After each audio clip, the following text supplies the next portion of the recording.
Hello and welcome to Self Study, and today we are going to complete the next part of sound chapter, that is class 8 physics. इसका मैं first part already cover की हूँ, जिसमें मैंने इसका introduction, sound का introductions को बताई थी। उसके बाद टर्म रिलेटेड टू वेव को भी बताई थी, जैसे कि कुछ वेव से रिलेटेड कुछ टर्म्स होते हैं, जैसे कि एम्पलीट्यूड हो गया, टाइम पीरियड हो गया, फ्रीक्वेंसी हो गया, उसके बाद है वेवलेंथ हो गया। इसको भी मैंने फर्स्ट वीडियो में डिस्कस किए थे।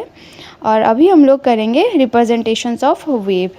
वेव को हम लोग कैसे रिप्रेजेंट करते हैं, तो बेसिकली वेव को हम लोग दो तरीके से रिप्रेजेंट करते हैं। सबसे पहले हो गया डिस्प्लेसमेंट टाइम ग्राफ से एंड डिस्प्लेसमेंट डिस्टेंस ग्राफ से। ये दो तरीका है जिससे हम लोग वेव को रिप्रेजेंट करते हैं। तो सबसे पहले देखेंगे डिस्प्लेसमेंट टाइम ग्राफ।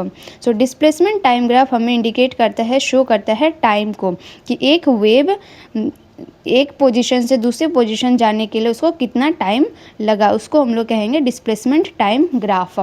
दूसरा हो गया डिस्प्लेसमेंट डिस्टेंस ग्राफ, यानी कि एक वेव को दूसरे वेव तक जाने के लिए उसको कितना डिस्टेंस का ट्रेवल करना पड़ा, उसको हम लोग कहेंगे डिस्प्लेसमेंट डिस्टेंस ग्राफ। और ऐसे बुक में लिखा हुआ है कि vibrations of displacement of particles of the mediums different positions with distance at the same time, यानी कि सेम टाइम पे, यानी कि एक सेकंड में वो कितना डिस्प्लेसमेंट कर रहा है, कितना डिस्टेंस तय कर रहा है एक सेकंड में, उसको हम लोग शो करेंगे डिस्प्लेसमेंट डिस्टेंस ग्राफ में। दूसरा हो नेक्स्ट टॉपिक है कैरेक्टरिस्टिक्स ऑफ साउंड। साउंड का भी कुछ कैरेक्टरिस्टिक होता है। A sound wave is characterised by its amplitude and frequency. तो साउंड वेव को हम लोग दो तरीके से कैरेक्टराइज कर रहे हैं। दूसरा हो गया, पहला हो गया एम्पलीट्यूड और दूसरा हो गया frequency. Depending upon the amplitude and frequency of the sound wave, two sound can be distinguished from one another by the following three different characteristics. So three different characteristics से हम लोग एम्पलीट्यूड और frequency को define करेंगे। सबसे पहले हो गया लाउडनेस, उसके बाद है पिच, जिसको हम लोग श्रिलनेस भी कहते हैं। थर्ड है क्वालिटी, जिसको हम लोग टिम्बर और वेव फॉर्म भी कहते हैं। सो फर्स्ट हो गया लाउडनेस। सो लाउडनेस का यहाँ पर डेफिनेशन दिया हुआ है, और ये डेफिनेशंस आपका एग्जाम के पॉइंट ऑफ व्यू से भी काफ़ी इंपॉर्टेंट है। So loudness is the characteristics of sound by virtue of which a loud sound can be distinguished from a faint sound, both having the same frequency and same wave forms. So loudness of sound को हम लोग ऐसे define करते हैं कि loudness of sound, जैसे कि दो साउंड है जिसका सेम फ्रीक्वेंसी भी है और सेम वेव फॉर्म है, लेकिन वो दोनों में डिफरेंस ये है कि एक लाउड साउंड है और दूसरा फेंट साउंड है। The loudness of sound depend on the amplitude of vibrations of the vibrating body producing the sound. So loudness of sound जो है वो एम्पलीट्यूड पे डिपेंड करता है। जितना ज़्यादा एम्पलीट्यूड होगा, जितना ग्रेटर एम्पलीट्यूड होगा, उतना ज़्यादा लाउडनेस होगा। जैसे कि यहाँ पे एक पिक्चर में शो किया गया है फिगर 7.5 में। यहाँ पे क्या है, एम्पलीट्यूड स्मॉल है, यानी कि इसमें सॉफ्ट नोट निकल रहा है, सॉफ्ट नोट सुनाई देगा, यानी कि ये फेंट साउंड है। वहीं पे दूसरा केस में क्या है, इसका जो है एम्पलीट्यूड जो है ये लार्ज एम्पलीट्यूड को शो कर रहा है यहाँ, यानी कि यहाँ पे लाउडर साउंड प्रोड्यूस होता है। और दोनों का ही क्या है, फ्रीक्वेंसी और वेव फॉर्म जो है वो सेम है, फिर भी दोनों में डिफरेंस है एम्पलीट्यूड पर, क्योंकि इसका एम्पलीट्यूड स्मॉल है और इसका एम्पलीट्यूड ज़्यादा है। तो हम लोग ऐसे याद रख सकते हैं कि less amplitude is equal to faint sound and large amplitude is equal to louder sound.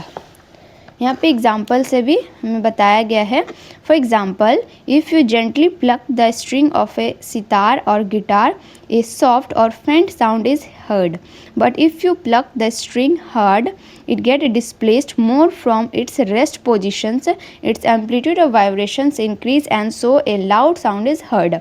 तो यहाँ पे एक एग्जाम्पल लिया गया है सितार या फिर गिटार का। अगर हम लोग किसी गिटार को धीरे धीरे उसका स्ट्रिंग को प्लग करेंगे, धीरे धीरे उसका स्ट्रिंग को बजाने का कोशिश करेंगे, तो वहाँ से हमें क्या होगा, एक सॉफ्ट साउंड प्रोड्यूस होगा। और उसी जगह पर जब हम लोग स्ट्रिंग को ज़ोर ज़ोर से प्लग करेंगे तो वहाँ पे एक लाउड साउंड प्रोड्यूस होगा। सेकेंड है If you strike the drum gently, a faint sound is heard, but if you strike it hard, you hear a loud sound. सो यहाँ पे एक एग्जाम्पल, दूसरा एग्जाम्पल लिया है ड्रम का. अगर हम लोग ड्रम को धीरे बीट करते हैं, धीरे से बजाते हैं, तो वहाँ पे हम लोग फेंट साउंड सुनाई देता है. वहीं पे जब हम लोग ड्रम को हार्ड तरीके से बजाते हैं तो वहाँ पे हमें लाउड साउंड सुनाई देता है. उसी तरह सोवन बहुत सारे यहाँ पे थर्ड एग्जाम्पल भी, इसको आप खुद से भी पढ़ सकते हैं. Similarly if the key of a piano is hit hard और ए पाइन और ब्लोअर हार्ड, यहाँ पे सेम एग्जाम्पल लिया गया है कि किसी भी चीज़ को अगर हम लोग धीरे से बजाएंगे या तो वहाँ पे हमें फेंट साउंड सुनाई देगा, कम साउंड सुनाई देगा. और वहीं पे उसी जगह पे जब हम लोग किसी चीज़ को ज़ोर से बजाने का कोशिश करेंगे तो वहाँ पे हमें लाउड साउंड सुनाई देता है. Next is factor affecting the loudness of sound. कुछ फैक्टर होता है जो लाउडनेस ऑफ साउंड को भी अफेक्ट करता है. फर्स्ट फैक्टर है on the amplitude of wave. So when the body vibrate with greater amplitude, it send forth a greater amount of energy and hence the energy received by the eardrums is large. So the sound heard is louder. So जैसे हम पहले ही बताए कि amplitude में भी amplitude loudness में जो है एम्पलीट्यूड काफ़ी ज़्यादा इफेक्ट करता है. जितना ज़्यादा एम्पलीट्यूड होता है उतना ज़्यादा लाउडनेस प्रोड्यूस होता है. यानी कि ग्रेटर एम्पलीट्यूड जो है वो फोर्थ एक ग्रेटर अमाउंट ऑफ एनर्जी को प्रोड्यूस करता है, जिसकी वजह से हमें लाउड साउंड सुनाई देता है. नेक्स्ट फैक्टर है on the distance of source of sound. यानी कि साउंड का जो सोर्स है वो कितना डिस्टेंस पर रखा गया है. If the listeners is close to the source of sound he hears it quite louder. अगर किसी साउंड का जो सोर्स है वो लिसनर के बहुत करीब रखा गया, बहुत पास रखा गया, तो उसको बहुत ज़्यादा ज़ोर से वो लाउडनेस सुनाई देगा. और दूसरे केस में अगर सोर्स ऑफ साउंड को हम लोग को बहुत दूर में रखे हैं और लिसनर भी बहुत दूर में है तो वहाँ पे एक कम साउंड सुनाई देगा या फिर फेंट साउंड सुनाई देगा.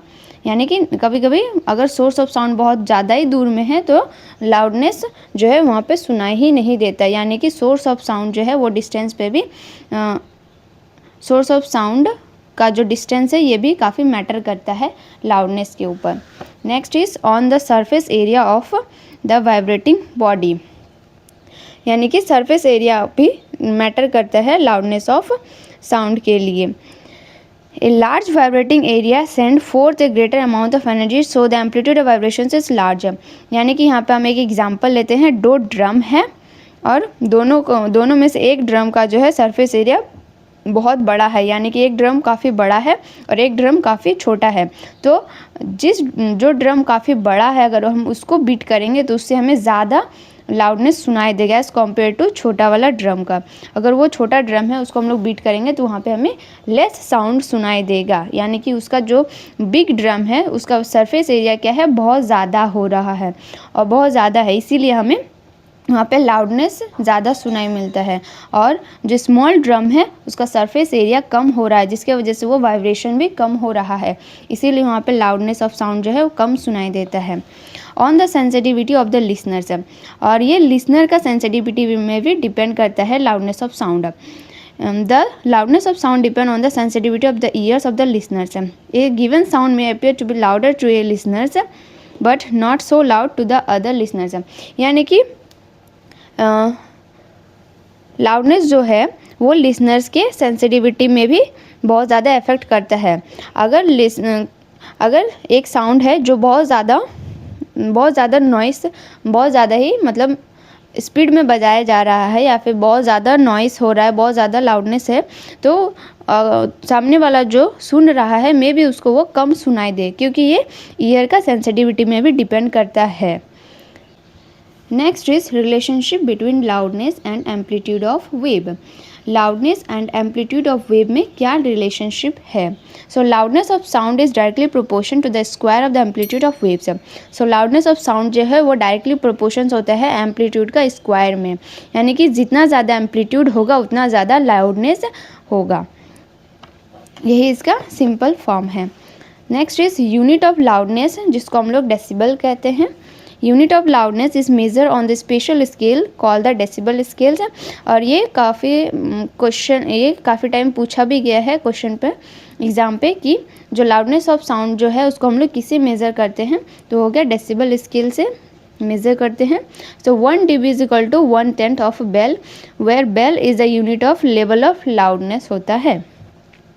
और ये हमें मिला है अलेक्जेंडर ग्राम बेल से, ये लाउडनेस ऑफ साउंड्स दिया गया है, उसके नाम से दिया गया है। Next topic is level of sound produce by some object. ये उतना इम्पॉर्टेंट नहीं है, सो इसको हम लोग स्किप कर सकते हैं क्योंकि डेटा उतना पूछता नहीं है। The safe time of level of loudness for hearing is from 0 to 80 dB, यानी कि जो सेफ टाइम, सेफ लिमिट होता है जो हम लोगों को सुनना चाहिए वो होता है 0 to 80 dB। The sound of level 10 dB to 30 dB has smoothing sensations, और 10 dB से 30 dB तक हमें क्या देता है, स्मूथ सेंसेशंस देता है। A constant hearing of sound of level above 120 dB can cause headache and permanent damage to the ear of the listeners. Such sound is called noise. अगर कोई साउंड जो है 120 dB से ज़्यादा हो रहा है तो ये हमें क्या करेगा, हेडेक देगा और या फिर हमारे कानों को परमानेंटली डैमेज कर सकता है, और इसको हम लोग नॉइस के नाम से जानते हैं, इसको हम लोग नॉइस कहते हैं। Next topic is pitch.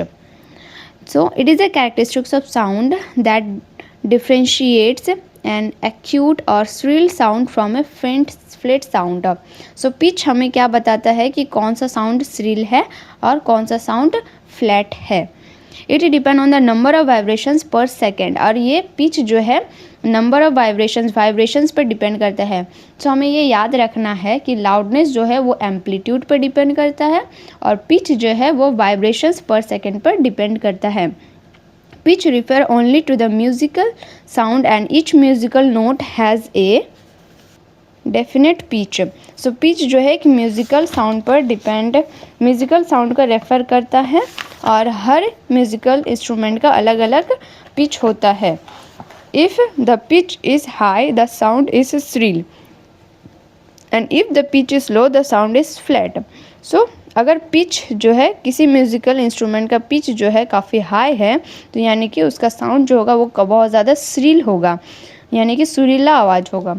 और अगर किसी म्यूज़िकल इंस्ट्रूमेंट का पिच जो है काफ़ी लो है तो वहाँ पे साउंड जो है काफ़ी फ्लैट होगा। इन ए टैप रिकॉर्डर और TV, bass and treble refer to low and high pitch representatives. तो ये सब में क्या हो गया, रिकॉर्डर हो गया, टीवी, सब में क्या होता है, हाई और लो पिच वहाँ पे ऑलरेडी सेट किया जाता है। एट बेस और ऊपर on low pitch grave sound produce by tabla और dholak become predominantly, while at trebles high pitch shrink sound produced by the fluent or घुंघरू ankle bells become predominantly. So high pitch हमें कहाँ कहाँ सुनाई देता है, सबसे पहले बांसुरी में या फिर घुंघरू में हमें हाई पिच वाला साउंड सुनाई देते हैं, यानी कि वहाँ पे श्रिल साउंड सुनाई देते हैं। वहीं पे अगर दूसरा एग्जांपल है जैसे तबला हो गया, ढोलक हो गया, यहाँ पे लो पिच होता है और यहाँ पे हमें फ्लैट साउंड सुनाई देता है। Pitch of a note depend on its frequency. Two notes sounded on the same instrument with same amplitude while differ in pitch when their vibrations are of different frequency. So pitch of note जो है वो depend करता है frequency पे, यानी कि इसको हम लोग एक फिगर से देखते हैं। जैसा आप यहाँ पे देख सकते हैं लो पिच नोट, अगर उसका पिच जो है काफ़ी लो है, यानी कि देखिए 1 सेकेंड पर ये कितना ज़्यादा फ्रीक्वेंसी, कितना ज़्यादा ये वेव मूव कर रहा है, यानी कि ये लो फ्रीक्वेंसी को शो कर रहा है। वहीं पे दूसरे केस में क्या है,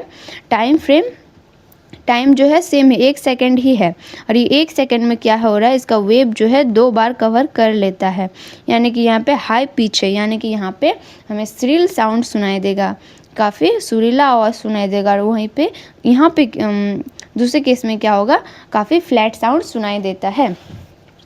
So let's take an example. The frequency of a sound of a crying baby is more than that of a crying adult. So the sound of a crying baby is shriller than that of a crying adult. यानी कि इस example से हम लोग समझते हैं कि एक जब कोई बच्चा रोता है तो उसका साउंड जो है, रोने का जो आवाज़ है, काफ़ी श्रील सुनाई देता है। वहीं दूसरे केस में अगर कोई एडल्ट रो रहा है तो उसका जो साउंड है वो काफ़ी ज़्यादा फ्लैट सुनाई देता है। Similarly the voice of a female is shrill than that of a male. तो यहाँ पे हम लोग रियल लाइफ एग्जाम्पल से भी लेते हैं, जितना भी फीमेल है वो सबका वॉइस क्या है, श्रील होता है, स्मूथ होता है, क्योंकि उसका हाई पिच नोट होता है। उसी दूसरे केस में मेल का जो है वो पिच नोट लो होता है, जिसके वजह से जो वॉइस है वो काफ़ी फ्लैट होता है। दूसरा एग्जाम्पल यहाँ पे आप खुद से भी इसको रीड कर सकते हैं। उसके बाद यहाँ पे है कुछ म्यूज़िकल इंस्ट्रूमेंट जैसे कि flute and clarinet. The pitch of the sound change by changing the length of vibrating air column when different holes on in it are closed at a time. So जब कोई बांसुरी होता है तो उसको हम लोग उसका जो पिच नोट है उसको हम लोग चेंज कर सकते हैं, क्योंकि उसमें जो बांसुरी होता है उसमें कुछ कुछ होल्स होता है, उसको हम लोग up and down close and open करके उसका पिच जो है लो हाई कर सकते हैं। Ways of changing the pitch in different musical instrument. अलग अलग म्यूज़िकल इंस्ट्रूमेंट में कैसे हम लोग पिच को चेंज कर सकते हैं। इन स्ट्रिंग्ड इंस्ट्रूमेंट यानी कि तार वाला इंस्ट्रूमेंट, जैसे instruments such as piano, violin and guitar have several strings of different thickness under different tensions. So reasons is that the frequency of vibrations of the string depend on the tensions and thickness of the strings. So instrument जैसे कि piano हो गया, violin हो गया, guitar हो गया, इसमें जो है बहुत तरह का स्ट्रिंग लगाया जाता है, कुछ थिकनेस होता है और उसमें जो है टेंशन्स भी क्रिएट होता है, टेंशन्स क्रिएट होता है and thickness of the string का जो थिकनेस है उस पर भी डिपेंड करता है। A note of higher pitch can be obtained by vibrating the string under high tensions. और हम लोग को अगर हाई पिच का नोट चाहिए तो हम लोग क्या करते हैं, स्ट्रिंग को जो है हाई टेंशंस पे लगाते हैं, और बाय वाइब्रेटिंग ए थिनर स्ट्रिंग, या फिर हम लोग थिनर स्ट्रिंग या फिर उस पतला से स्ट्रिंग को वाइब्रेट करते हैं स्मूथली तरीके से। बेसिकली ये उतना इम्पॉर्टेंट भी नहीं है। Next is in wind instrument, in a case of flute, clarinet, shehnai etcetera, a lower note is obtained by closing some more holes so that the length of the vibrating air column increases. So बांसुरी हो गया, जैसे हम example लेते हैं बांसुरी का ही, अगर बांसुरी का जो होल है उसको हम लोग बहुत ज़्यादा क्लोज कर देंगे तो वहाँ पे क्या होगा, ज़्यादा लेंथ हो जाएगा, एयर को वाइब्रेट करने के लिए वहाँ पे बहुत ज़्यादा लेंथ मिल जाएगा, जिसकी वजह से एक लो नोट प्रोड्यूस होगा। Thus the pitch of the sound produce by the flute decrease, और जो पिच होगा, जो पिच प्रोड्यूस होगा उस बांसुरी से वो भी कम हो जाएगा, और जो साउंड बिकम ग्रेव, और साउंड जो है थोड़ा सा ग्रेव टाइप का हो जाएगा। On the other hand, to increase the pitch और to make the sound shrill the hole are opened, यानी कि दो पहला केस में क्या होगा, जब हम लोग बांसुरी का जो होल है वो ज़्यादा अगर